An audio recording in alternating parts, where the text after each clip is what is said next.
আমি রাশেদ রায়হান চৌধুরী চলে আসলাম আপনাদের মাঝে নতুন একটা ভিডিও নিয়ে। দেখেন এই যে শান্তিনগর মোড়ের অবস্থা, সব গাড়ি ঘোড়া রাস্তায় বেরিয়েছে, যানজট কারে বলে। দেখেন এই বামের লেনটায় যাওয়ার সময় মানুষ হলো ঝামেলা করে ফেলে, পুলিশ আসছে কিন্তু জামও আছে। দেখেন এই আসছে অবস্থা। ইনশাল্লাহ এই যে আবার মানুষজন ডাইনে বাই না থাকায় রাস্তা পার হয়, ট্রাফিক আছে ওই যে ট্রাফিক পুলিশও আছে, মোটামুটি ছাত্ররাও আছে। রাস্তার অবস্থা অনেক আগে এই দিক দিয়ে ফাঁকা আছে, কিন্তু আজকে বিকেলে রাস্তাটা বন্ধ ছিল। বন্ধ থাকার কারণে মানুষের অনেক ভোগান্তি হয়েছে। যাই হোক, এখন রাস্তার পরিবেশ মোটামুটি ভালো। একটু রাজারবাগ গিয়েছিলাম একটা কাজে, এখন আমার বাসা বাংলা মোটর যাচ্ছি রিক্সা দিয়ে।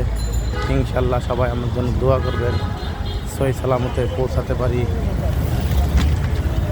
খুদা হাফেজ, বাংলাদেশ জিন্দাবাদ।